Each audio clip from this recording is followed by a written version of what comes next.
What's up, music fans of the internet? I'm Derek. And I am Kevin. And together, we're last week's album. We're bringing you the only reviews with two different views.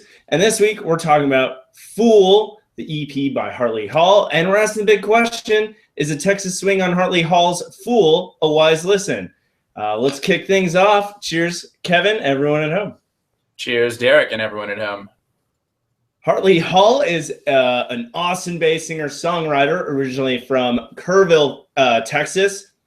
She's performed at the South Padre Island and Kerrville folk festivals. On her Facebook page, she describes her music as being songs for two-stepping with someone you love or hardly just met. And after we just met Hartley, let's talk about what she sounds like. Kevin, why don't you start us off?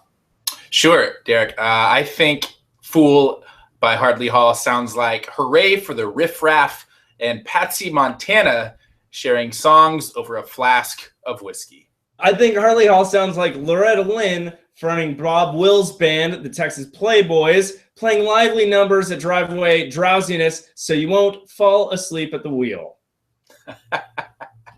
Well done, Derek. Well done. All right, so let's talk about some highlights. Kevin, what do you think? Derek, I liked Biscuits and Gravy, Fool, and Lucky Saddle. Biscuits and Gravy, first off, you had me at the title, Hartley. I thought the Texas swing with slide guitar and pining fiddle was really nice. The yodeling was a really nice surprise. I honestly can't remember the last time I heard that on a modern day record, and it's not something that's easy to do, much less easy to do well, and I thought she nailed it. On Fool, I thought it was a great mix of Hawaiian and country, which was interesting, and it's really beautiful in its simplicity. It's mainly just voice and ukulele, some subtle bass, and the vocal acrobatics in particular are impressive. I thought this was the vocal highlight of the record. And then finally, the closing track, Lucky Saddle, classic Texas swing, fiddle, bass, guitar, pedal steel, percussion. It's about a woman who's waiting for her rambling man to return. She sings, "He don't ever sleep. He's watching for the federales. The Badlands haunt his dreams. He's on the run indefinitely." I thought it was clearly the best songwriting on the EP. All of me I really liked is the album opener, acoustic and electric guitars, light percussion, and fiddle create a tight Texas swing vibe. Biscuits and Gravy, completely agree with you on the track title. I think this is the only track title that's ever made me hungry every time I read it. Like, every time. Also agree with you on Fool. I really liked the lighter instrumentation. Overall, I thought it was slow, soft, and great. You know, really allowed the vocals to take the spotlight there. All right, so any lowlights? Yeah, just a couple. I thought on the first half of the EP, her vocals were a little buried. I wanted to hear them a little bit louder. She's got a great voice, and she often sings pretty softly, so it would have been nice to hear her voice a little bit more. The second half, it really came through much better, so I thought that was better. And then on a 6-song EP, I would have rather heard another original instead of All of Me, the cover that opens the record. So, you know, we don't get a whole lot on an EP. I thought she could have made a little more of it, or at least put the cover towards the end of it. Just starting off with it felt, I don't know, a little strange to me. I would have rather heard an original, personally.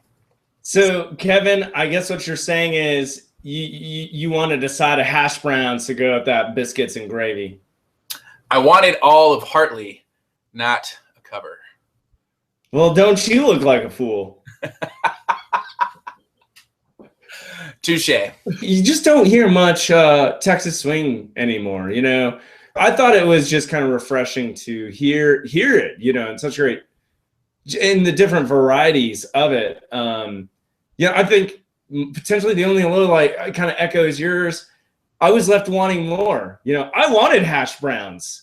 I was not satisfied only with the Biscuits and Gravy. Now, let's talk about the overall rating and answering the big question. Is a Texas swing on Hartley Hall's Fool a wise listen? Kevin, you want to start us off? Sure. I will start with the big question. I think yes. It's actually a really smart EP. You can tell lots of thought went into most of the songs, and I think you will actually feel smarter for listening to the way that Hartley puts this new, fresh spin on some classic sounds. Overall rating-wise, I think she's got a great voice and some very unique inflections. This sort of half-drunken lilt she sings in is really, really ear-catching. And she puts together an interesting mix of swing, honky-tonk, and classic country. So I'm going to give this one a 4 out of 5. We're going to agree for the most part. As to the big question, I definitely think this is a wise listen, as you kind of alluded to earlier. I think listeners will learn that there's more to yodeling than a Yahoo commercial or a Ricola commercial. I really liked the Texas swing sounds. It's not too prominent these days, and I think Hartley did it very well. The lyrics had a modern feel to it, which I thought stood out fantastically next to this kind of older type sound.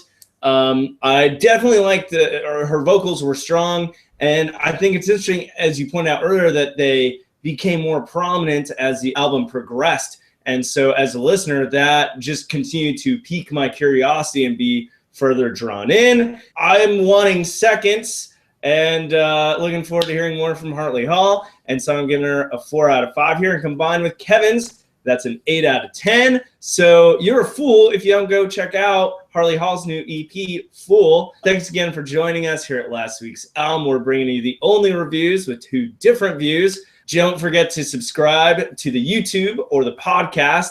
And as always, I'm Derek. And I'm Kevin. Cheers, guys. Go eat something, Derek.